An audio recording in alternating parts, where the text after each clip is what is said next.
Good evening and welcome to Making Michigan, the Bentley Library's webinar on the history of the University of Michigan. Thanks for joining us tonight. Tonight we're going to look at a new book by our guest, Jim Tobin, Sing to the Colors, a Writer Explores Two Centuries at the University of Michigan. I'm Gary Krenz. Before introducing Jim, I want to say that as the archives of the University of Michigan, the Bentley Historical Library acknowledges that the historical origins and present locations of the university were made possible by cession of lands by the Anishinaabe and Wyandot peoples under coercive treaties common in the colonization and expansion of the United States.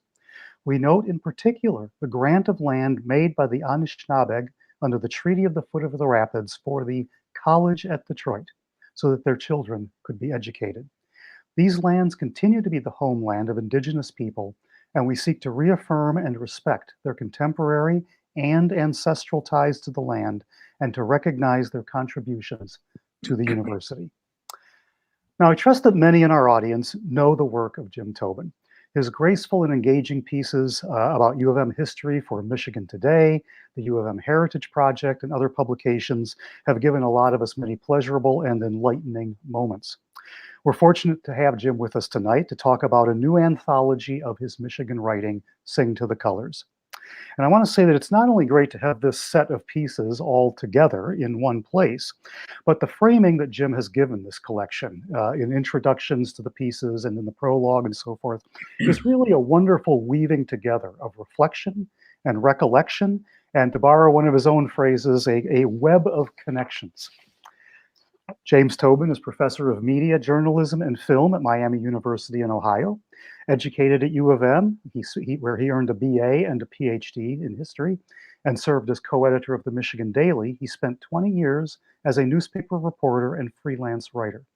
Among his books are Ernie Pyle's War, America's Eyewitness to World War II, which won a National Book Critics Circle Award, To Conquer the Air, The Wright Brothers and the Great Race for Flight, which the Wall Street Journal named one of the 5 best books about invention, and The Man He Became, How FDR Defied Polio to Win the Presidency.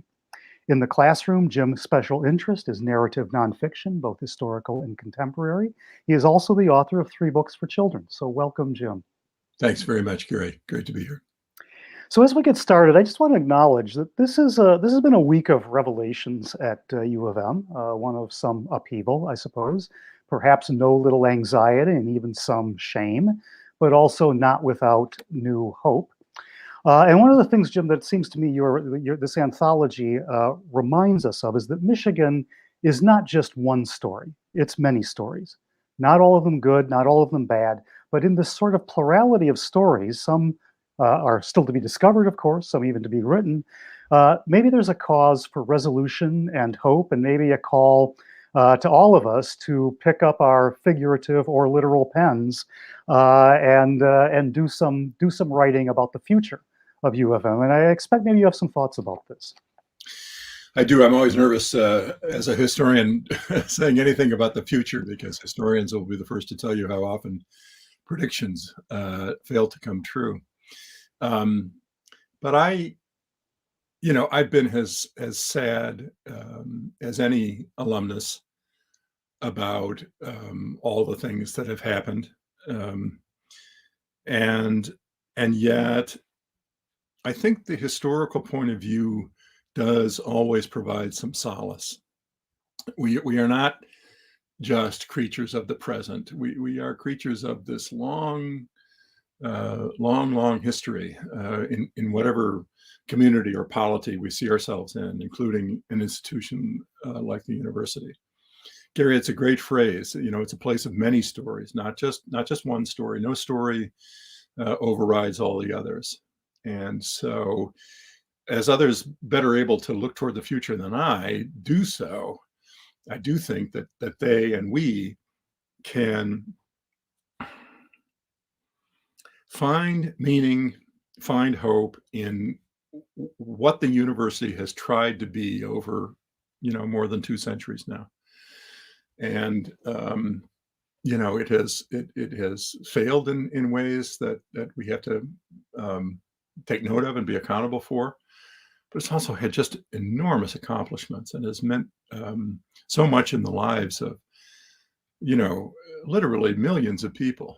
And so we got to think of this as a whole, and that helps me anyway to see past these terrible events of recent times.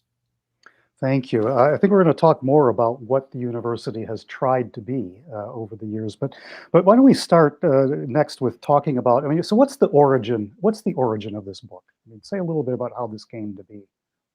Well, I started writing about U of M history nearly 20 years ago with a couple of freelance pieces. I was a full-time freelance writer at the time, and I was looking for gigs. You know, I was looking for paid work. And John Lofi, the new editor then of Michigan Today, and a friend of mine asked me to write a piece about Avery Hopwood, the founder of the Hopwood Awards. I did that, and I liked the piece, and he liked the piece, and that sort of led to this idea to write a regular story every month for Michigan Today. And so that's how I kind of got going, and then that broadened as the bicentennial was approaching, and you and others were working so hard on that, trying to figure out how did the university want to approach its history at that time, at the time of the celebration. And so I got involved in telling longer stories, and that the number of those are the ones that are in this book. And then finally, you know, recently I just thought, as I get older, I don't, I'm old-fashioned enough to believe that writing really lives only if it's in a book, right? If it's within the covers of a book. And I didn't like the idea, even though the story still lived online, of them remaining online. So I liked the idea, if the University of Michigan Press would go for it, of putting the stories together. Then you mentioned these essays that I wrote specifically for the book, as transitions, as introductions, as reflections at the end. That was really the idea of Fran Bluen. Many in the audience know well, the former director of the Bentley, an old dear friend of my wife's and mine. And it was his idea to ask me, well, what does this all add up to? You don't just want to publish a collection of these pieces just as they appeared before. What are your thoughts about where you've been on this long journey of looking at the history of the university? And that seemed like a good idea. And although I very seldom write in the first person, I sort of stepped back and thought about how these things tied together, thought about my complicated love for the university and my family's long history with the university. And so I managed to put together some essays that act as glue for the different stories, and that try to make sense out of the stories as a whole, at least the ones that I've chosen to go into the book. Yeah, well, it works very well, and I mean, I think the first person part of this is really compelling. But you talk a lot about your family too, so just give us a brief sketch of your family's history with U of M. Yeah. Well, my both my mom and dad grew up in the Detroit area. My dad in Highland Park, and my mom in Royal Oak. They came to Ann Arbor and met in the late 30s, fell in love, and had the sort of classic Michigan romance, especially in that era, you know, going to J-Hop every year. One of my favorite pieces in the book is a kind of history, the long history of J-Hop, the central social event of the year for decades. I grew up hearing tales about those dances and the great music that was played there. And then my dad went off to World War II, luckily survived and came back and went to law school at Michigan afterward. And so that was, you know, in many ways the kind of the foundation of my childhood, the childhood of my brother and sister, older than I, coming out to Ann Arbor from Detroit. And we were sort of steeped in that tradition. So it's always on my mind when I'm on the campus, and even if it's just in the back of my mind. So then I met my wife at Michigan when we were both starting graduate school, and went to Michigan myself, of course, and was deeply involved in the Michigan Daily, which which gave me, the journalist view of the campus, which was a wonderful way to experience the campus. I got to see a lot more of how the place worked than the average student does. And then I went to graduate school, and that was a whole different experience. I finally, instead of skipping class all the time, I actually went to class and studied hard and had close relationships with professors, including the closest one of all, Sidney Fine, who is, I think, the longest serving U of M faculty member. So that had a big impact on my view of the place. And then I covered the university when I was a reporter at the Detroit News. I really have seen it from a number of angles. And as I say in this introductory essay, I feel like, my life is this little skinny green vine that's sort of climbing around the interstices of the place. And the fact that my wife and I made our home here in Ann Arbor has had a big impact too. And then lo and behold, both of our daughters went to Michigan. So it's a lifelong thing. And you mentioned, you said a moment ago, you used the phrase "complicated love." A complicated love story is sort of the subtitle that you put on Mhm. tonight's presentation. And so, I mean, just a little bit of reflection. Why, how complicated, and why love? I mean, where do those things come from? Well, it's funny. I remember, Gary, back when we were, I was just one small figure among the many more important ones who were planning the bicentennial celebrations. But as we were thinking about the history of the university, and we were looking at how I was looking at how other universities had handled their own history. And I spoke with a woman, I can't remember her name, who had recently been named the official historian of Rice University in Texas, great school. We had a frank conversation, and she was really enjoying her position, but she said, "No, I just have a warning for you," that someone once said to me: "Never fall in love with the university, because it's not going to love you back." Yeah, you do have to remember. I mean, it's a human institution with power relationships, and it can be a very tough place, especially for faculty and staff. Competitive. So you can't pretend that it's an institution that is surrounded by this hazy maize and blue cloud, where only good things happen. I've been around long enough to lose that sense of fond nostalgia that I think many alumni feel when they don't live here anymore. They only have their memory of the place from when they were young. That's not anybody's real University of Michigan, and it never was. The university is a fascinating place. This is true of all schools, especially I think American schools have this kind of thing going on, where it is, we have such fond feelings about the place because we have fond feelings for when we were that age, as undergraduates.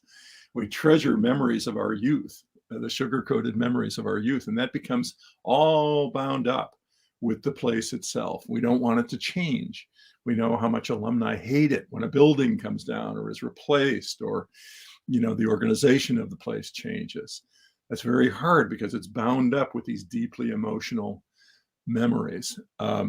Anyway, and I also, for a little while there, I had a journalist perspective on the university, and I was supposed to take this sort of critical, hard edge toward the place, and I did. And I made some people mad at the university.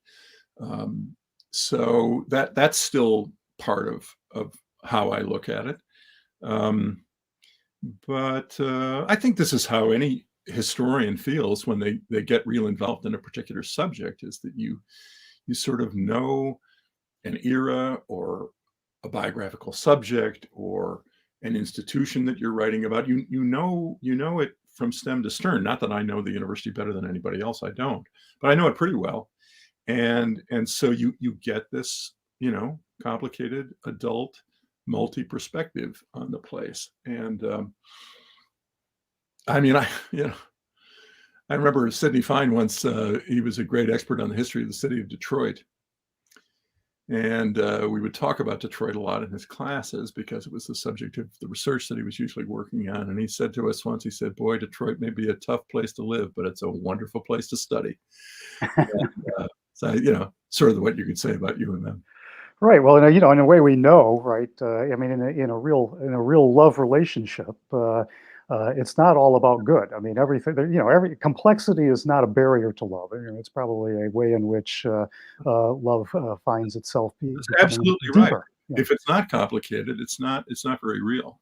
hmm hmm So, in terms of that, one of the stories in this book, which I think is in print here for the first time, is the piece "Remembering Mishigama," in which you're kind of reflecting and remembering your connection to this former U of M institution at a couple of points in your history and in the history of the university. And I wonder if you would be willing to share a little bit of that piece with us. Sure, I'd be happy to. It was a nerve-wracking piece to write.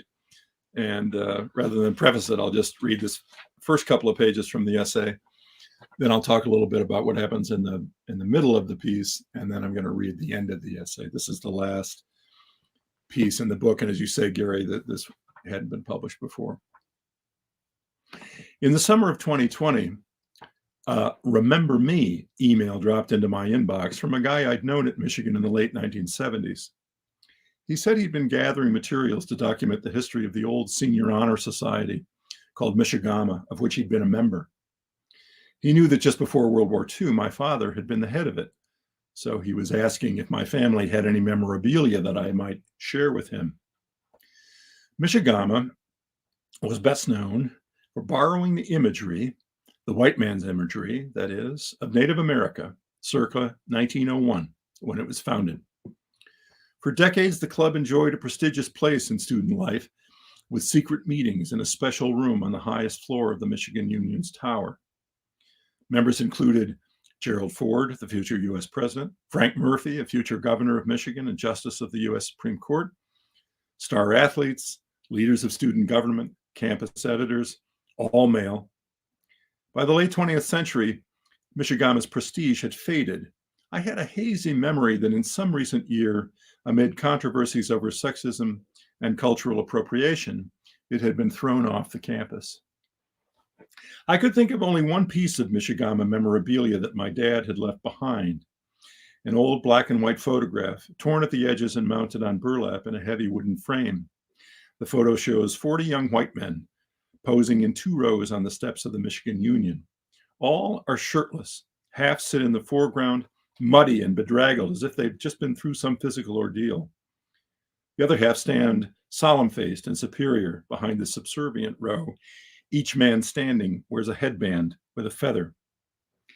Even in the monochromatic tones of the photo, the skin of all these young white men looks strangely mottled and discolored. I knew why, because they'd been doused with water and smeared with red brick dust. One figure in the center stands out from the others, the sachem or chief of the so-called tribe, quote unquote, of 1940-41. His cheeks are slashed with dark stripes. He wears an elaborate headdress of white and black feathers. My dad. He was president of Phi Delta Theta and captain of the tennis team, thus his Mishigama name, Singing Strings. After his death in 2005, the old photo in its frame sat for a while in a box in the attic, and then we took it out and stood it up in a bookcase. It was a curiosity, an odd fragment of family lore from another time. Look at this picture of Grandpa, this one here in the headdress. It was 1941, just before the war, and there was this honorary society. Now I was looking at the photo with new eyes. If I sent it along for some online archive of all things Mishigama, someone from outside the family would soon be looking at it too. Someone who did not know that my dad was a kind and honorable man and anything but a racist, as the word was understood in his time. Some stranger might soon be considering the parallel between this keepsake of ours and the repellent images of white men in blackface that had lately spread all over the digital universe, and of the Indian mascots and Indian names, the Washington Redskins, Cleveland Indians, that had been dropped in ignominy. The more I stared at the photo, the stranger it seemed. What did those young men think about this weird spectacle they were making? Where had this business of masquerading as Indians come from?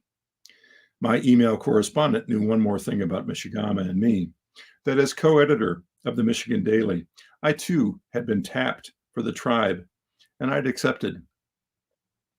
So, along with pondering my dad's place in this pre-war tableau, I was trying to remember why, as late as 1977, I had joined an all-male society that purported to honor the campus's leaders, when I knew very well that many student leaders were women. What had I been thinking when I submitted to the water and the brick dust, the red equivalent of blackface that my dad had taken part in? And I was trying to remember why, just a few days after I was initiated, I quit.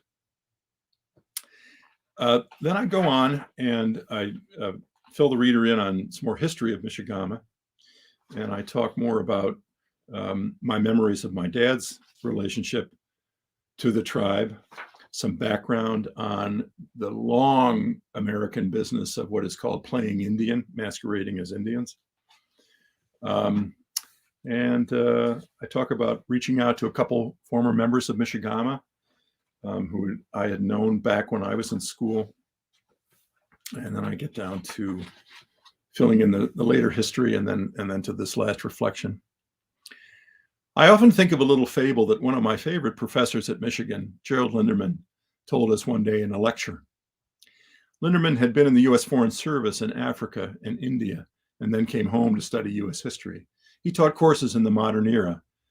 I don't remember the context, but the fable itself went something like this. The 20th century says to the 19th century, "You evil bastard, you enslaved Africans, tore them from their homes, divided children from mothers and fathers." The 18th century replies, I've got that wrong. The 20th century says to the 19th century. It's supposed to be the 19th century says that. No, that's right. Okay. And the 19th century replies, "We didn't think of it that way. It was natural. It was what we knew." Then the 21st century says to the 20th century, "You evil bastard, you married our mothers, stuck them in kitchens, suppressed their creativity, consigned them to second-class citizenship and sexual penury." And the 20th century replies, "We didn't think of it that way. It was natural. It was what we knew." Did the members of Mishigama cause pain to Native American people by playing Indian? Surely they did. Would any thinking person start the Mishigama of old in the 21st century? Of course not. But do we deserve to take a stance of moral certitude and pass judgment on the campus cultures of the past? We can do so, but not without first inquiring into them deeply to make sure we meet them on their own terms and see them as clearly as we can. The university is the accumulation of decisions made by imperfect people in their imperfect generations. Each generation cast off elements of the past and replaced it with new creations, and so it went era by era. So it must go if a worthy institution is to survive.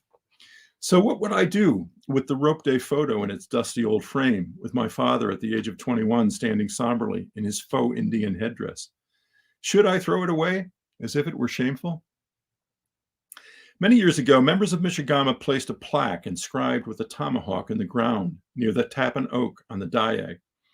And then when Mishigama's use of Native American symbolism was declared to be unmitigatedly racist, the plaque was dug up and moved to a scraggly plot of grass behind the Bentley Historical Library on North Campus. Nobody sees it there unless they go and look for it. A few feet away on the blank back wall of the library, you can see the 1948 bas-relief sculptures titled "Dream of the Young Girl" and "Dream of the Young Man" that used to be affixed to the facade of the Ellison building on State Street.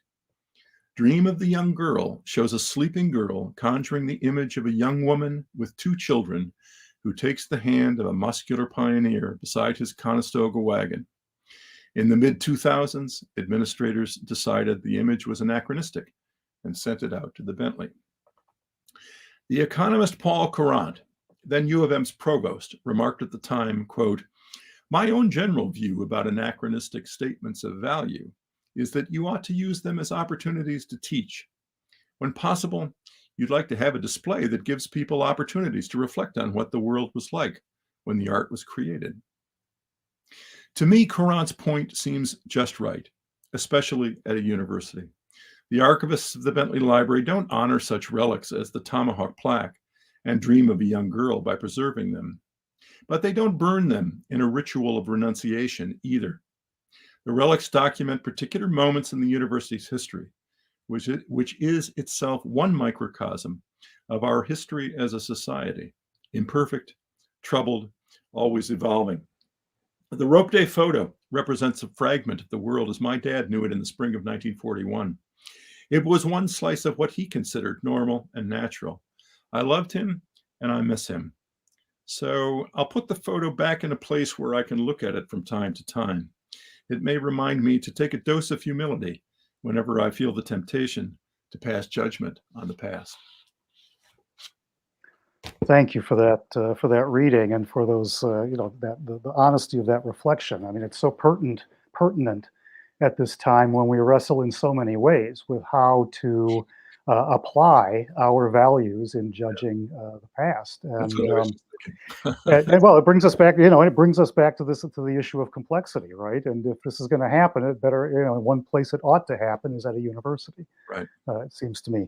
One of the things you write, if I could just read just a sentence here, you say, "I never found a reason not to believe that of all our society's embattled institutions, the college and the university embody our best hope of living in a dominion of reason and perpetual renewal." And sometimes reason has some hard edges, right, and some difficult passages. Mm-hmm. But I wonder if we could, get a little bit philosophical, maybe even at the moment. That's only appropriate for a philosopher. Yeah. In many ways, I think your book sort of constitutes a kind of appeal that we not take the university for granted and not take for granted the values and the behaviors and the people who brought us to this moment in its history. And it seems to me that there are three things, many things, but there are at least three things that kind of shape something like Michigan. One is what's its purpose? What is its purpose? Two is who has access to it, and the third thing is what are those kinds of norms and value that allow it to achieve its purpose for those people who are a part of it. So that's a little long-winded, but I wonder if you could just take off from that point and talk about maybe some of those things in reference even to some of the stories in the book. Well, there's no question that access is and will continue to be a major theme of the university's history. I mean, and talk about complex. It even goes back to the time when only white males were attending the university. There were class issues in who attended colleges and universities that we have sort of forgotten about. So access was an issue, definitely an issue in the 19th century. There are several stories in the book, and I'd written more beyond those, about the long effort of women to find a proper place of equity and equality in the university. It was fascinating to me to learn over the years just how independent the first women who attended the University of Michigan were, how little the university attempted to supervise their lives. That degree of supervision that was very much in full force by the time my mother was at the university as a student in the 1930s came about because of women, deans of women, who felt that these young women needed greater supervision. More women were attending university who were not driven by career aspirations in the way the earliest women largely were. So that got complicated. Many more women were attending the university by the 1920s and 30s, and yet their lives were segregated from men, strictly routinized and supervised. They were in a wholly different position than men were. Another story that just transfixed me. I practically stole it from our colleague, Kim Clark, who has written very extensively about the history of the university. She said, "Did you ever hear about this thing called the Negro Caucasian Club in the 1920s?" And I said, "The what?" And she told me about this fascinating small society of Black and white students who formed in the teeth of the racism of administrators and the racism of many faculty members, and asserted the goodness of the benefits of members of the white community at the university and the Black community, the tiny Black community at the university, having concourse, getting together, talking, getting to know each other. That's a powerful story to me. And it happened in the 1920s, 40 years before these issues came to dominate headlines. So, yeah, I'm not responding to your question very well, Gary, except to say that these stories are just, rife in the university's history. You could talk more than I about the Bentley Library's recent efforts to uncover the histories of Black students, to document their lives. The great librarian Margaret Leary, now retired from the law library, has been a leading volunteer on that effort. And this is an amazing sort of historical and archival project. So the Bentley is more than doing its part on this front. And now I trailed away from the question. What do you? Well, that's okay. No, that's fine. That's fine. I mean, you're right. I mean, the African American project at the Bentley, which is approaching completion. I think it's an important move on the part of the university to be supportive of that kind of effort. Now, you mentioned the Negro Caucasian Club. I mean, this is a wonderful example of students taking the lead, and a fair number of the stories in this book are about students. And you use the phrase at one point in your introduction. You talk about students behaving badly, which some of them are about students behaving badly. But on the other hand, sometimes you look back at different points, and even students who were engaging in activities that we today would find laudatory, because they made U of M a better place, were probably seen as behaving badly by some set of administrators or adults or parents or whatever. So just some reflections on the impact of students on this institution. Yeah. It's one case after another. There's a little story about James Angel, a great 19th century president of the university, who taught international law, and he is reaching for a definition of precedent. Okay. And he says, when you fellows, and of course he was speaking to almost all male students, when you fellows beat a path across the grass of the Diag, he says, I know that we should put a sidewalk there. We should pave that because you have chosen what is the best way to walk across. I always think of that. There's a great incident in the university's history that I wrote about a couple of times, but did not include in this book. And it's the famous, John F. Kennedy speech about the Peace Corps on the steps of the Union. Well, what I discovered in exploring that story was that all Kennedy said on the steps of the Union very late that night was a kind of invitation to U of M students to get involved in world affairs. Would you engineers go to Ghana and give your time to people in Africa who need our expertise and so forth? He didn't say, how about we have a Peace Corps? It was two graduate students, married graduate students, Alan and Judy Guskin, who went over to Cottage Inn late that night and said, let's see if he's serious, and started to circulate petitions, and then took the petitions to Kennedy and one of his aides, Theodore Sorensen, I think. When they came back a few days later and were landing in Toledo, they present him with these petitions and say, we're on board, Senator Kennedy, if you're elected, will you bring this about? And he said, well, I'll talk to my guys about it. And sure enough, he came forward with the actual Peace Corps proposal. That was students who drove that. Time and again, I mean, the best example of this in the book is a story called The End of Ours, Hours, If there are alums listening who remember U of M in the mid to late 60s, they know about the revolution in dormitory rules that came about because students demanded an end of these restrictions, largely on women, and on the visitation of students, to students of the opposite sex visiting dormitories and students' own rooms. So I went to college at U of M in the mid to late 1970s, in a place was very different to be a freshman and a sophomore than it had been 10 and 15 years earlier. And that legacy goes on today. Not always for the best, I must say, as an old, dad type who sees much to frown upon in the way that undergraduates behave in the dorms. I see this up close, both at my own school, Miami, and at Michigan.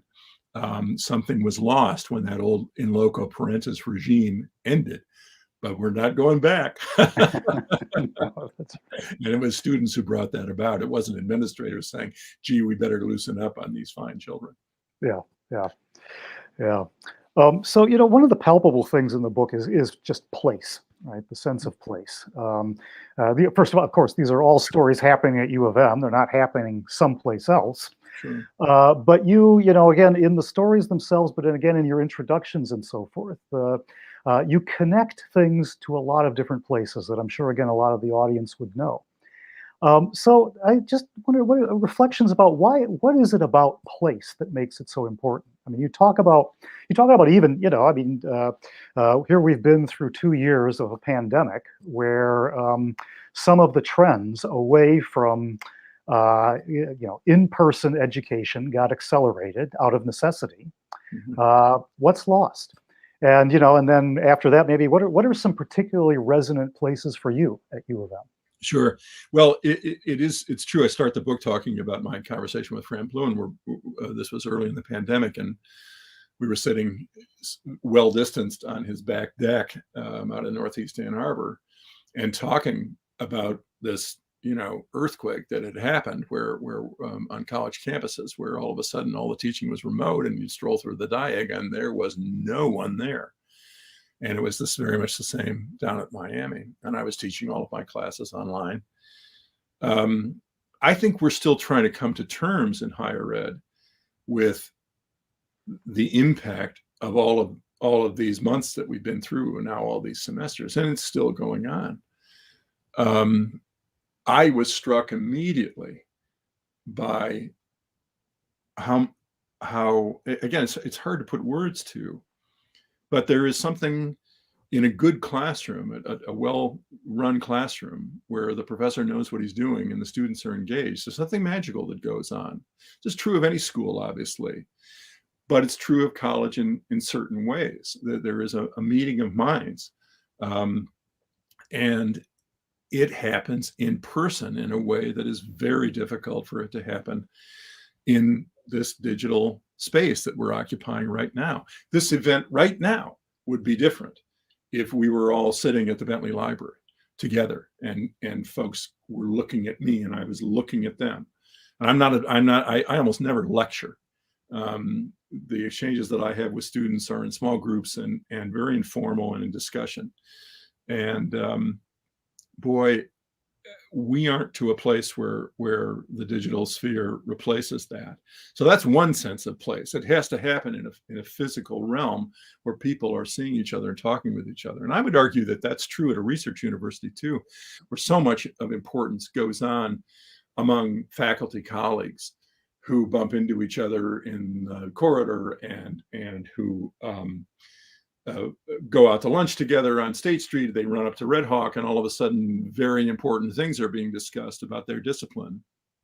In the labs, of course, in the medical school, these are places where humans work together, live together, fall in love with each other. Just all kinds of stuff happens in these places that are tied to the physicality of it, and just not to be denied. So there's also just sort of the physical specificity of the place. Anyone from any campus thinks back to particular places where they were turned on by a book, by a professor, by a fellow student. I mean, for me, I've written about my time at the Daily elsewhere. I didn't include it in the book, but for me, the physical space of the newsroom at the Michigan Daily and Student Publications Building on Maynard Street, that's one of 2, 3, 4 most important places in my whole life. On my deathbed, I'll have images of the Daily in my mind, and it's because friendship, working together, happen in those spaces. And so, I don't know, you'd have to talk to a psychologist and anthropologist to really get a handle on this. It's not for a historian to address. I just know how palpable and real it is for me. Right. Well, so much of it is what you were talking about. I mean, it's this serendipity that can happen when people are physically co-located, right? That doesn't happen with online events that have to be scheduled, right? Right. I mean, they have to be Right. They have scheduled in order you have to choose. in order It's a to happen. deliberate thing. Right. Yeah. That old virtual sphere called Second Life, which I never hear anybody talking about after all. No, right. Yeah. So I don't think we're there yet. I remember Jim Duderstadt once saying, who was a great futurist and thought deeply and I'm sure brilliantly about the future, but he was talking one day out in the future. It's amazing. He was predicting what the things that we might be thinking about given our realities now. He said, imagine 2 holograms talking to each other, a student and a professor. They don't need to be in the same place. Well, maybe so. We're working on it up at North Campus. Yeah, that's right. But I mean, it loses some of the texture. It loses some of the senses, Yeah. right? Which Oh, that's are right. which are part of an experience. Right. So we're gonna open this up to questions from the audience in just a minute, and I'll just remind the audience you can enter your questions into the comment or chat section on YouTube. But before we bring in the audience, I want to talk a little bit about the writing process. I mean, what to you makes a good story? What are you finding when you say, oh, this is going to be a good story? This is I'm very sorry, Dr. Krebs, but you have to pay tuition for that information. Enroll in my course at my university. Yeah, I mean, this is what I spend my life thinking about, worrying about, trying to achieve. But it's a great question, and actually, even people who, like I'm sure all of our audience is true of them, even though we all love to read, we love stories, both fictional stories and narrative non-fictional stories. There's a lot to the kind of craft of putting a story together that most folks aren't sort of aware of, and I've spent a lot of time thinking about. Don't claim to have mastered it by any stretch of the imagination. So I'll say what happens when I get that spark, that says, aha, this is a story. Sometimes it's a character. There is a spectacular collection of oral history interviews at the Bentley with members of the law faculty. And one day I was looking for something else in a box, in these boxes, folders, transcripts of these wonderful oral histories done quite a number of years ago now. And I saw Yale Camisar's name. Yale Camisar, major figure in the history of the law school. I opened it up. It was actually technically closed. I wasn't supposed to look at it, but it was right there in the box, and other things in the box were open. So I pulled it out just to read it. And this character came to life, as if in a hologram. I mean, I just heard and saw Yale Camisar, who you probably met, Gary, and is one of the larger than life figures of the U of M faculty.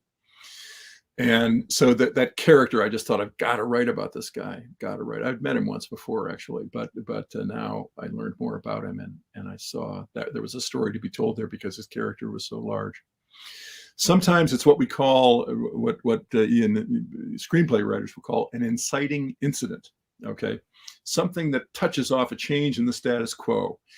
In the case of the End of Hours story, it might have been if I had happened on a Michigan Daily story about a little student government council at Mary Markley Hall saying we're going to change the way women's hours are run, or the way penalties are handed out for women who break the rules. That touches off a whole series of incidents that leads to much bigger consequences. So that's the start of a story. I tell my students, look for somebody who wants something very much and pursues it, but then runs into difficulties and obstacles. When you see that happening, you can usually follow that train of events through to the climax and the resolution of that wish, that powerful wish. Sometimes you find the resolution first. I don't know if I can think of a good example, but you sort of look at some significant event that has happened and you think, well, what led up to that? Who drove that?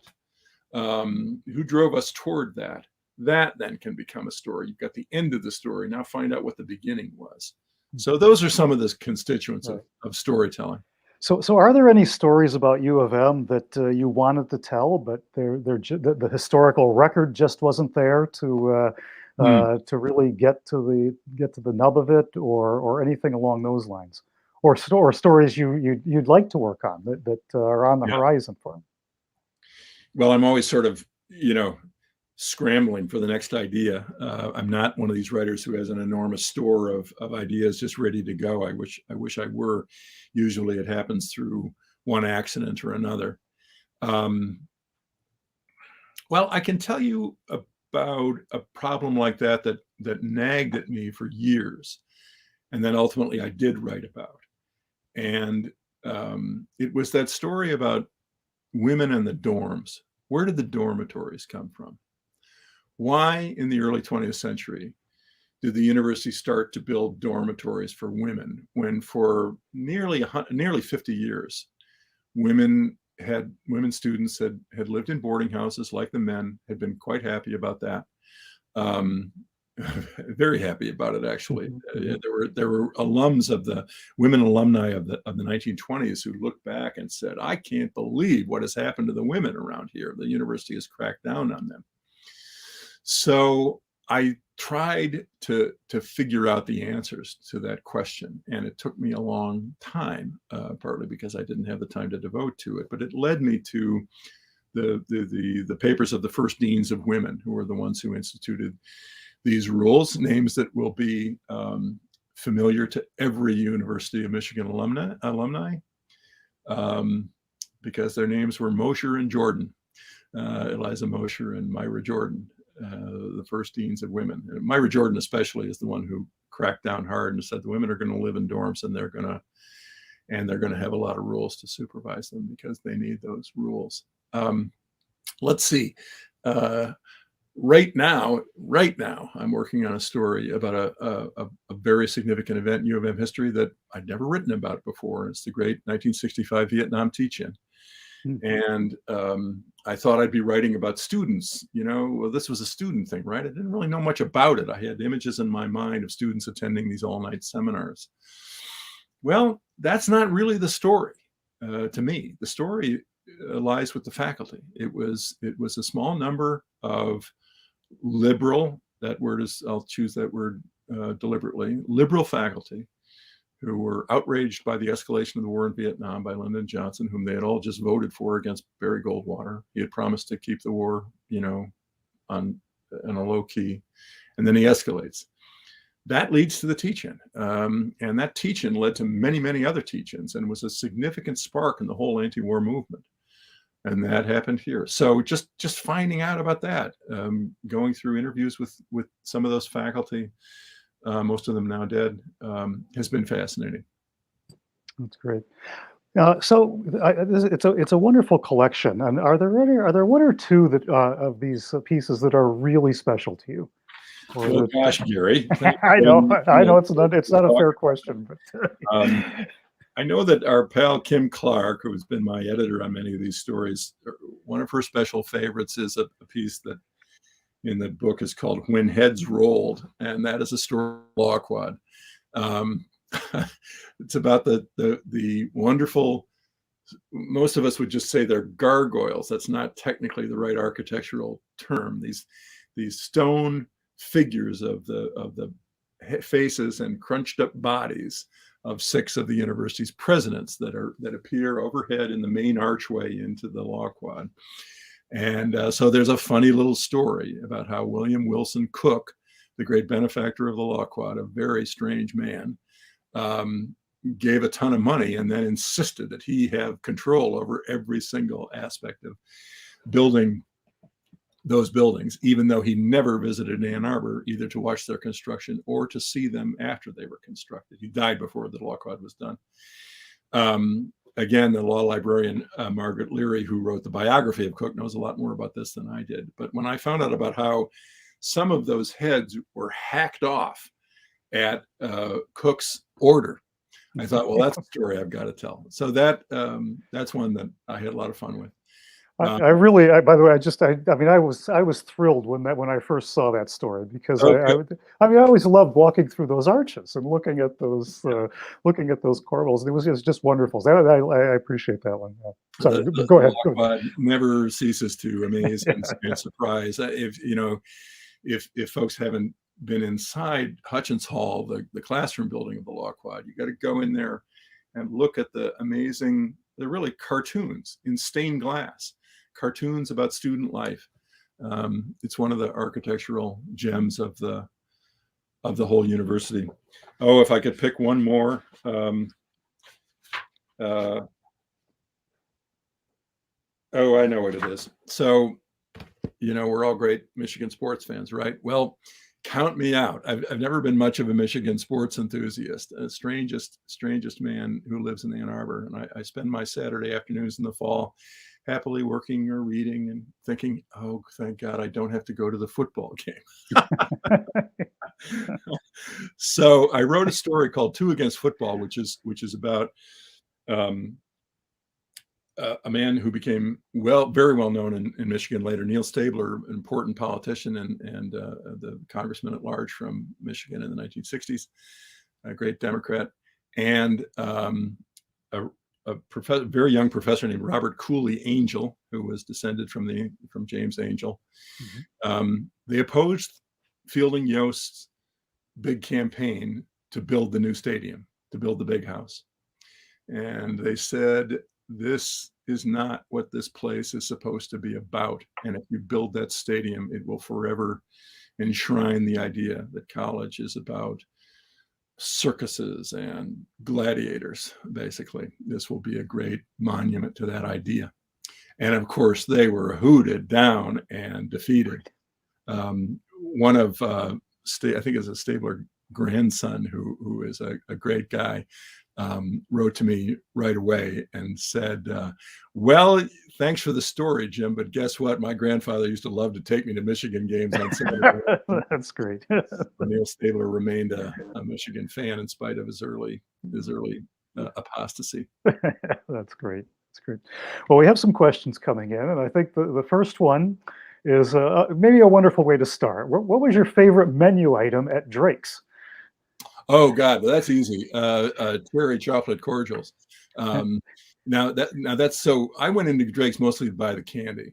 I didn't eat lunch at Drake's very often, although I love thinking about my parents who went on so-called Coke dates to Drake's. It was fun in the 70s and 80s, and we're into the 90s. My wife and I would go to Drake's and remember my parents having been there. My parents loved to tell stories about Drake's. Boy, it didn't look very different than it had back when they were going. But I loved those candies, the cordials. You can't get cordials. Well, you get those big fat kind of gooey cherry cordials. But these were little cordials with this little liqueur type liquid in the middle of them. Long answer to that easy question. Oh. So you write about Drake's in the piece that's on campus hangouts, which again is another important part of being at a place, right? Being in the places that you gather. Yeah, for sure. And everybody's got their own favorite. The three that I included in the book were Drake's, the Pretzel Bell, which was surprisingly hard to find good documentary evidence about, but I finally did find some anyway. And then Dominic's.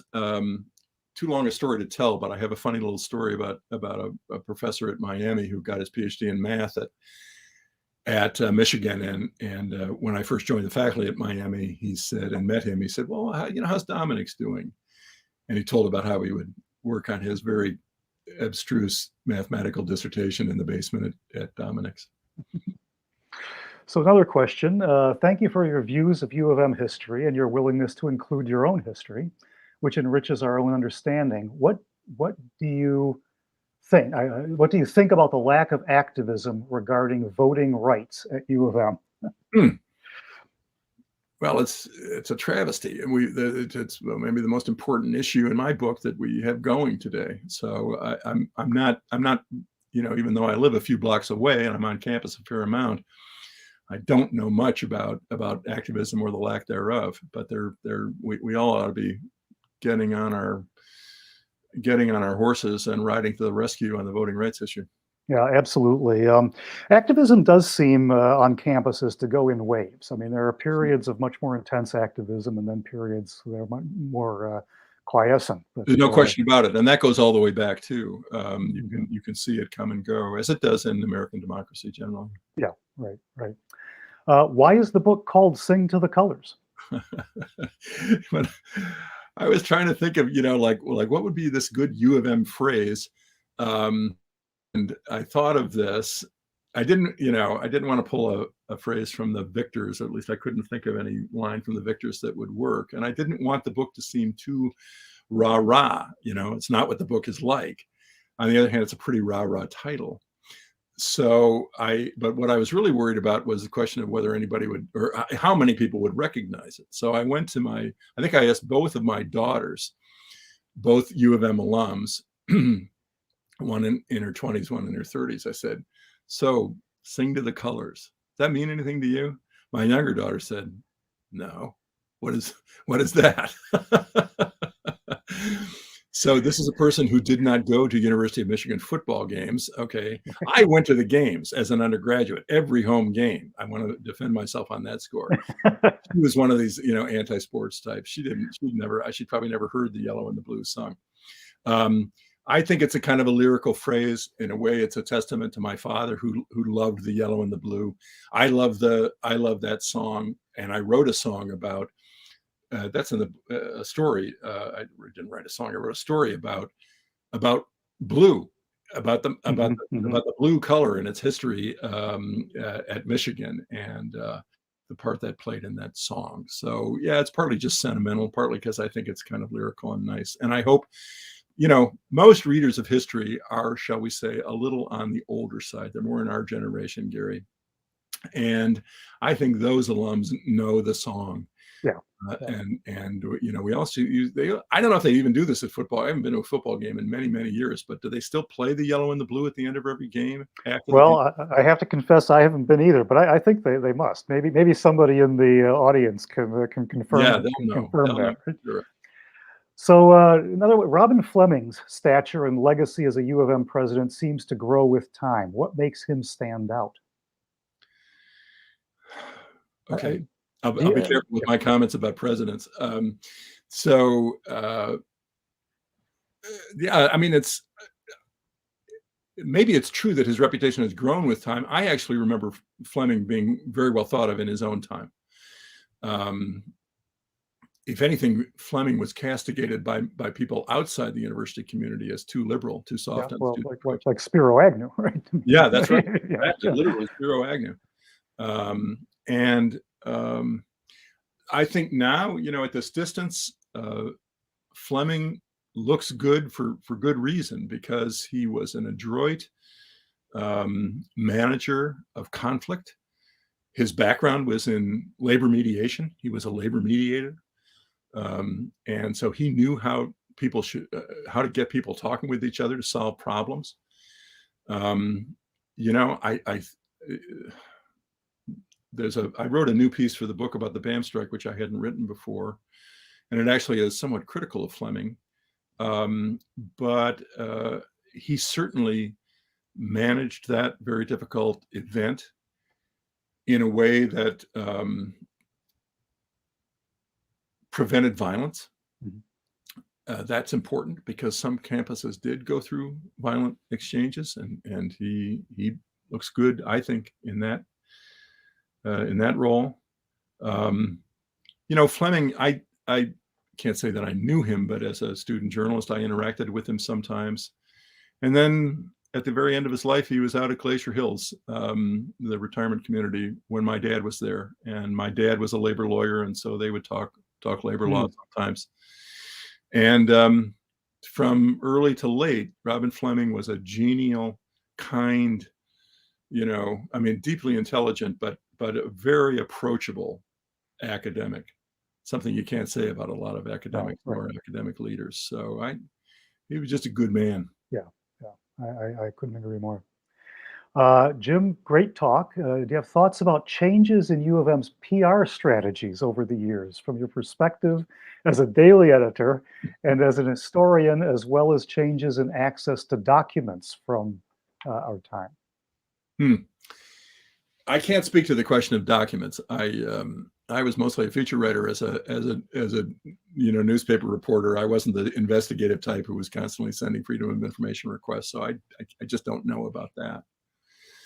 I'll tell you, U of M may seem buttoned up in its approach to journalists these days and in its whole PR approach, but it's a lot more open than it was when I was a student reporter. I can tell you that. I remember that the director of the news service had a stated policy.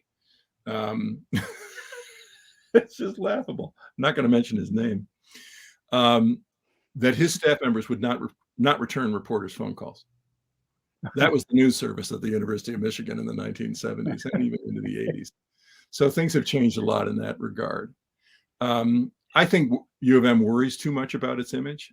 I think that institutions of higher education should be absolutely as transparent as possible, and it should not pretend that bad things don't happen in a big institution like this, or try to, I don't know. Yeah, don't get me started. I'll really get up on my journalistic high horse. But yeah, I think the notion of image and branding is far too prevalent at most. It's true at my school too, at Miami. So I get tired of that real fast, and I think places of higher education should not think along those lines. Right. So here's one from our friend Fran Bluen. Jim, great presentation. Say you were asked to select 3 stories or moments for U of M freshman orientation to give new students a sense of the complexity of the place. What might you suggest? That's a perfect Fran Bluen question, I think. That's a great Fran Bluen question. Now, Fran Bluen, you want to talk about somebody who knows the history of the University of Michigan? Yeah, exactly. Gary, you'd agree. Fran's probably in the lead position there. Right. Has taught courses on the university, longtime director of the Bentley. So, Fran, it's better to bounce that question back to you. But let me pick a couple. Now, one of them is a story that Fran himself is responsible for. It's called The Making of Michigan. This is a story that Fran originated. It's about several great social scientists at Michigan in the late 19th century, which may sound dry as dust to people, but it really does establish. Fran was really writing. This is a piece that he wrote for the Michigan Quarterly Review about these individuals as kind of creators of Michigan's academic position and prestige in the world. John Dewey is the best known of these figures. So Fran and I talked about it, and I said, what if we co-wrote a story that goes more into sort of the biographical details of these, what is it, 4, Fran? 4 people. And so that's what we did, and that story is in here. Fran gets the major share of credit. I sort of humanized these characters and wrote about them as people, but also about their ideas. So that's one I would pick. Oh gosh, I guess I would say, for inspiration, I would ask them to read the story called Earth Day Eve. This is perhaps the best example of all of students doing something so profoundly important. Really, the creation of the great institution of Earth Day came about because of a few graduate students at the University of Michigan in 1970. So that, boy, if you can't be inspired by that story for what to do when you're a college student, then you're really not paying attention. And then I guess I would go back to the first part of the book. which is called The Place Itself. And Gary, we've talked about place. And asked them to read the story called Professor White's Trees, which is about professor of the 1860s, Andrew Dixon White, who came to Michigan from Yale and said, "I'm delighted to be here. I'm delighted to teach these frontier students in this small little college that I've decided to come out to.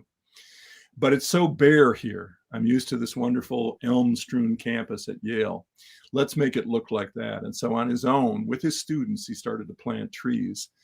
And I will say that one of my favorite stories ever, just published in Michigan Today last month, about the Tappan oak and how it will survive in a new form because a wonderful student picked up some acorns and grew some saplings from the Tappan oak. That tree was a full-grown, massive oak tree when Andrew Dixon White planted elms up and down the Diag. So that's how far back the place was. Right. Well, I think those are three great stories. I think it's a great idea too to have them be part of first year orientation. I mean, Well, we should sell them. I introduce. think the admissions office or orientation office should say we're going to buy a copy of this book for every entering student. Yes, excellent. Well, you have my endorsement of that. Definitely.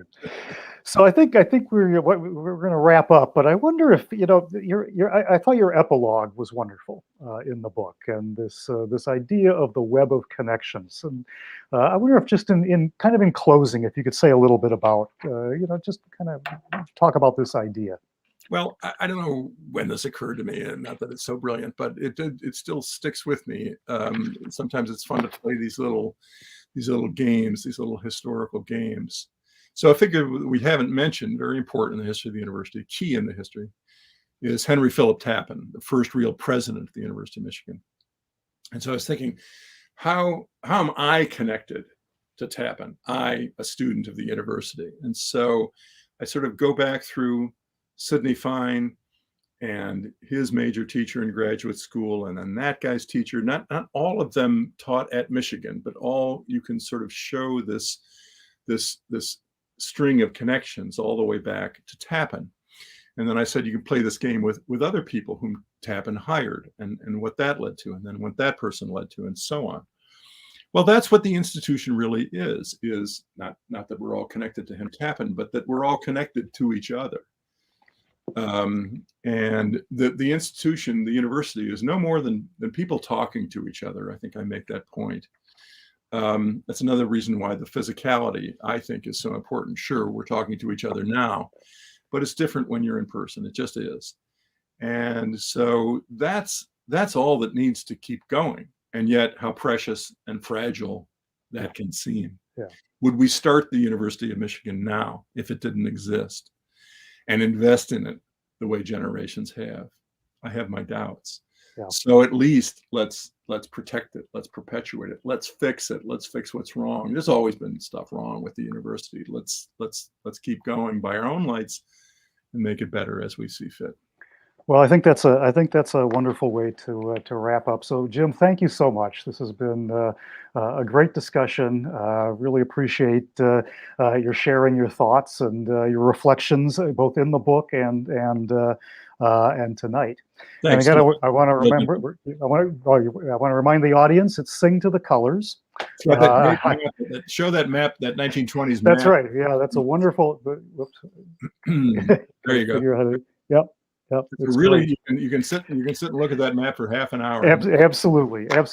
And just as a plug for the Detroit Observatory, which we'll be opening sometime in the months ahead, we do have a version of that map that'll be on the wall. So come here and look at it. All right. So anyway, thank you so much. I want to thank Lara Zealand for her as usual, great behind the scenes work for the webinar, and the Michigan media team, which managed the tonight's event.